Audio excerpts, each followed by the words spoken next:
Hello, everyone. Today we are going to talk about the MVPs or the best wrestlers of every decade. So it doesn't have to be like every single year they were the best wrestler of that decade, but like if you talk about that decade, like you know who they talking about.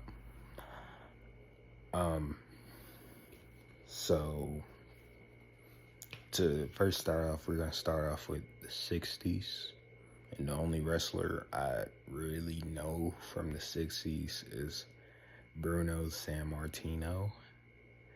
Um, yeah, he won a lot of championships back in the day. Yeah, Bruno Sammartino. The 1970s. Now, I'm gonna be honest with you. I don't know, like the first half of the 1970s. I'll probably give it to Bruno Sammartino, and then the second half of the 1970s, it could go to Bob Backlund, of course. Now the 80s is where we start to get familiar with things like, of course, the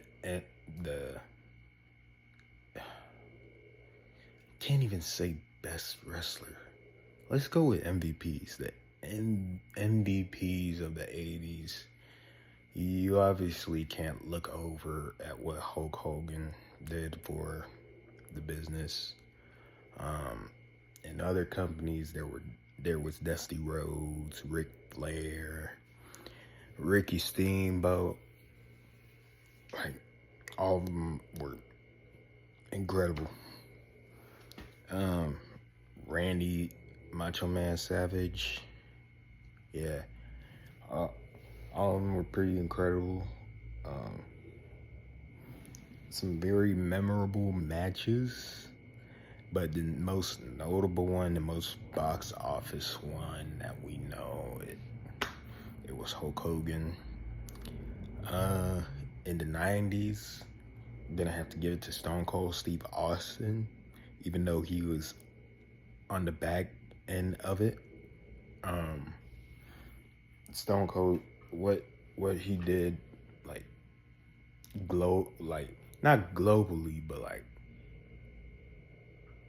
he made wrestling definitely like more expensive in a way, like more profitable. Of course, there's guys like Undertaker, Shawn Michaels, Bret Hart, those guys of the '90s, you know, very, very great wrestlers. The Rock, you know, even though The Rock was definitely like, I think he was a little bit better in 2000s, but Stone Cold Steve Austin definitely for the '90s. Now, if you want to talk about the early 1990s, we could definitely talk about Randy Savage, Ric Flair, Bret Hart, those guys. If you want to talk about like the mid '90s, like 1994 to like 1997, we could say Shawn Michaels.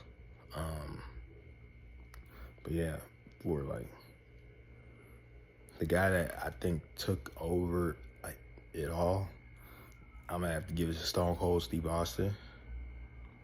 For the 2000s, it it's a little bit weird. I'm not gonna lie.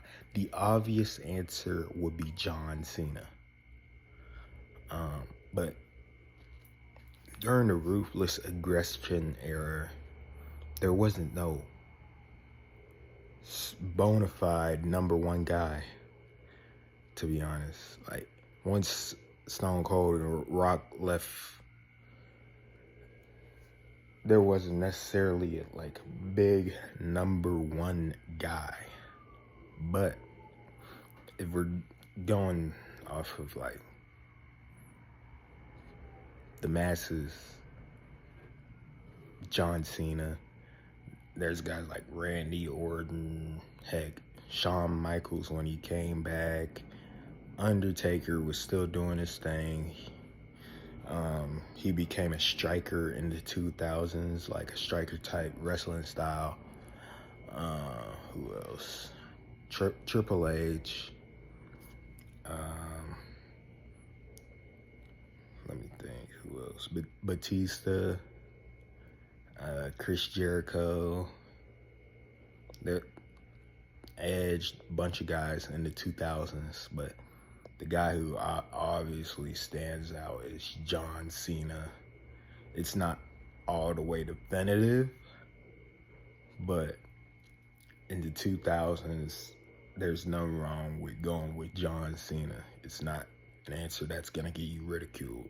Now, the 2010s is definitively John Cena.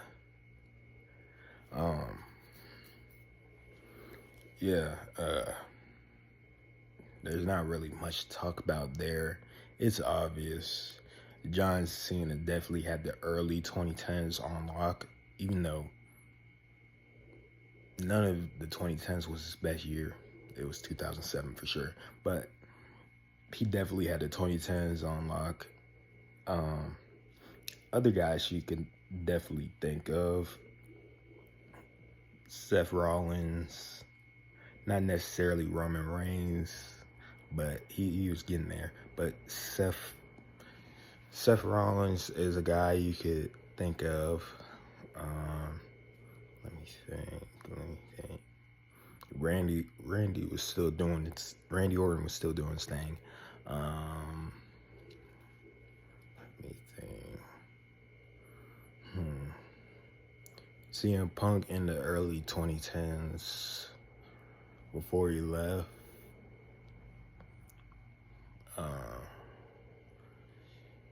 And honestly, I think Dean Ambrose as well. Let me think. There's also Brock Lesnar. Yeah.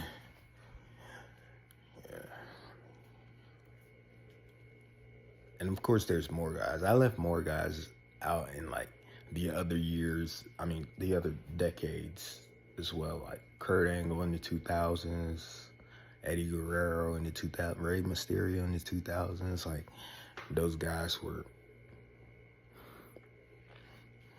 But in the 2010s, it was definitively John Cena.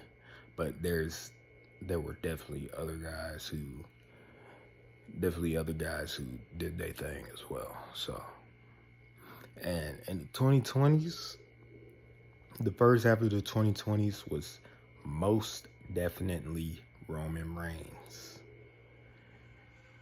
Now, if Roman Reigns keep on going at the pace that he's going at, and like say like 2 more years, he's still top of the top, you know, like Roman Reigns could have the whole 2020s decade. But there's also guys like Cody Rhodes, Seth Rollins again. Let me think. Drew McIntyre.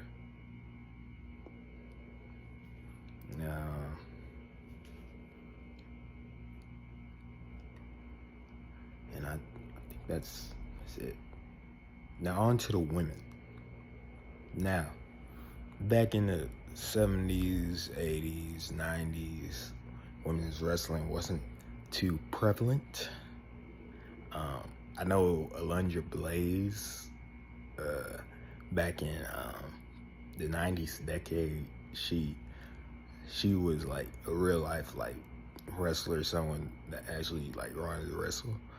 I know Mae Young and Fabulous Moolah did it like way back in the mid 20th century. But let's start off in the 2000s. And for the 2000s, I'm gonna say Trish Stratus. Yeah, Trish Stratus or Lita. Or I'm not even gonna say Mickie James was like the one that trumped them, but like she's definitely like up there too when it comes to like 2000s women's wrestlers. Victoria, um, let me see. But yeah, Trish Stratus or Lita, it's definitely two people that come to mind when you think of 2000s wrestling, you know. Uh, when you think of 2010s, you could split it up into like two groups: the early 2010s and the late 2010s. Like for early 2010s, you got Nikki Bella, AJ Lee, Paige, Natalia. Like for the late 2010s, you have Charlotte Flair, Becky Lynch, you know, Sasha Banks, heck, Alexa Bliss, you know.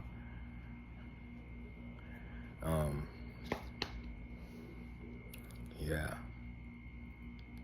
I would definitely like, but like overall wise for like the 2010 women's,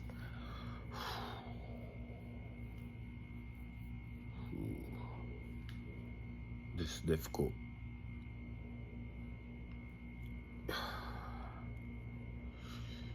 I might have to give it to AJ Lee or Charlotte Flair.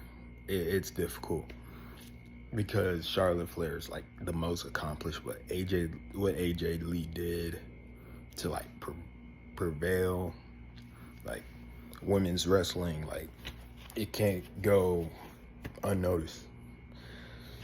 For the 2020s so far, the early 2020s, you could say Becky Lynch again, or Bianca Belair, or Liv Morgan, or Rhea Ripley. Like those four definitely come to mind when like you talk about the early 2020s, for sure. Of course, Charlotte Flair is still gonna be there, most definitely. But if I could say one, I don't know. It's really like it comes down to between like Bianca Belair and Rhea Ripley, for sure. But I'm gonna give the edge to Bianca Belair. I think Bianca Belair is a tiny bit more accomplished, I think. So I'm gonna give the edge to Bianca Belair. And that's pretty much about it. Let me know if you agree with me or not. I know like opinions are opinions, but I'm just really just trying to start conversations, you know. Thank you.